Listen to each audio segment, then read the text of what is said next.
Here we're looking at a particular part of the transformation of graphs, which is the image point, how a point xy changes under a transformation. We'll start with an example of a function f of x equals x squared, and you can see that g of x has a series of horizontal and vertical transformations applied. And we want to think about how a point xy on the graph of x squared changes to a point x dash y dash, how it changes under those transformations under g of x. So here in g of x, we're making a series of transformations to our x squared graph. So if we look firstly at our horizontal transformations, we're dilating by a factor of 2, so we're stretching horizontally by a factor of 1 on a, 1.5 is 2, and we're translating to the left by a factor of 4. Translating to the left, shifting to the left by a factor of 4. So the entire graph is moved 4 to the left. And looking at the vertical transformations, we're stretching or dilating vertically by a factor of 3, and then we're translating by a factor of -1, so we're shifting the whole graph down by 1. So turning to GeoGebra, and we've got the graph of f of x equals x squared. We're going to apply a series of transformations to get g of x, and have a look at the point -1, 1 on f of x and how that point changes under those transformations. So we're stretching horizontally by a factor of 2. We're translating horizontally, shifting to the left 4. Vertical transformations, we're dilating by a factor of 3 and shifting the whole thing down by 1. So the point -1, 1 under the graph of f of x is transformed to -6, 2 under g of x. And we'll look at how that comes about and a systematic way to determine the image point. But before looking at the mathematics of image points, let's look at an example that's more familiar and might make it easier to understand what's going on. Here we have one of Sydney's famous icons, the West Head Lookout. And here we have a map of the West Head area. We'll use the enlargement of the map as an example of a transformation that's a bit more familiar. And we'll bring that map down.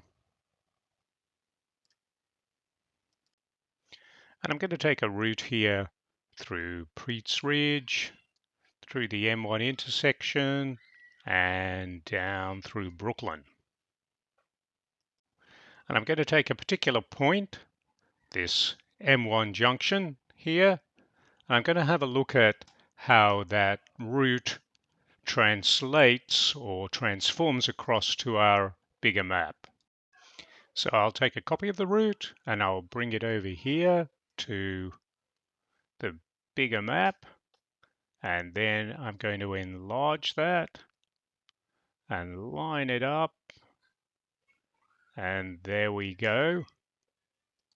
And you can see that M1 intersection stays at the M1 intersection. That's the transformed point from our existing map or our existing function.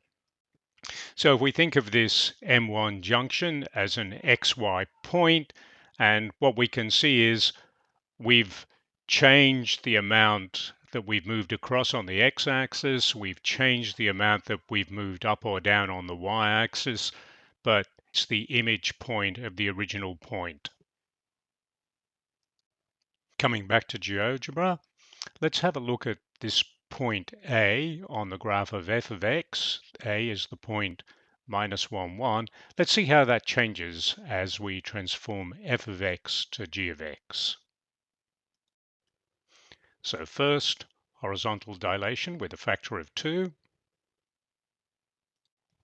And notice we haven't applied any vertical transformation, so the y value for this transform point is still the same. And now the translation left by 4.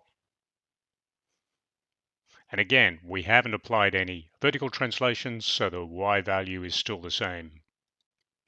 So we now have the new x value for the image point by considering just the horizontal transformations. Now we're going to apply the vertical transformations to get the end image point. We've got the vertical dilation, and then we've got the shift down. And there's our new image point, the point -6, 2. So coming now to the method or the algebra for the image point of xy,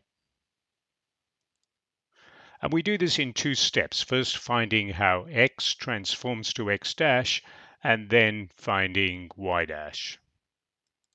So to find out how x transforms to x dash, the first thing we do is we look at the horizontal transformations only, ignoring the vertical transformations. So we can define a function g, let's call it g2x, and that is the same as g of x, but with the vertical transformations taken out. So that's a half x plus 4, and that's all squared. So we'll write that for x dash, which we're trying to find, g2 of x dash. It's the same thing, a half x dash plus 4 all squared. We want that expression to equal y, just like f of x equals y. So f of x is y, and we want that to equal g2, that is the horizontal transformations of g only, g2 of x dash to also equal y, or to equal f of x. Substituting x squared for f of x, so we want x squared to equal 1/2 x dash plus 4, and that all squared. We can now make x dash the subject, and so for any point xy, we can find the transformed x dash. So taking the positive square root of each side and making x dash the subject, we've got x dash equals 2x minus 4. And you might want to stop the video and just check that algebra. Coming back to our graph, when x is -1, then the image point x dash is -6. So for the point -1, 1, x dash equals 2x minus 4. 2 times -1 minus 4 equals -6. And then we get y dash by taking g of x dash, which, coming back to our function for g of x, we've got x dash equals -6, 3 times half of -6 plus 4 all squared, -1. G of x dash is this equation here, that expression there, and that equals 2. And you might want to stop the video and just check that arithmetic. And so the point -1, 1 corresponds to the image point -6, 2. And looking at that again on our graph, -1, 1 corresponds to the image point -6, 2. And we could make the same determination for any point on f of x. So the point 0, 0 corresponds to the image point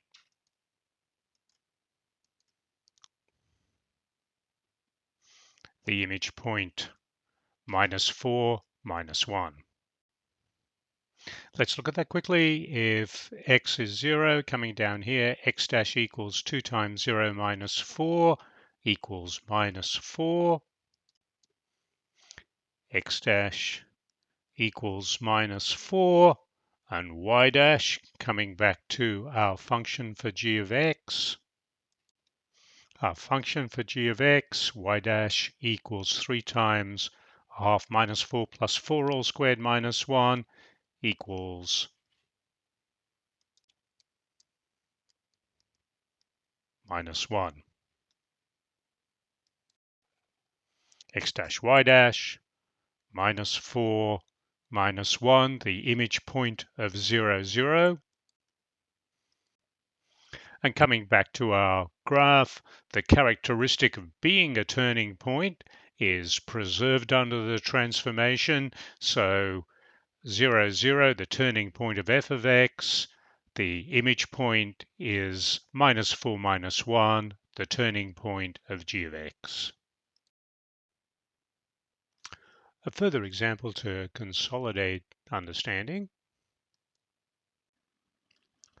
Log x, that's log to the base 10, under various horizontal and vertical transformations.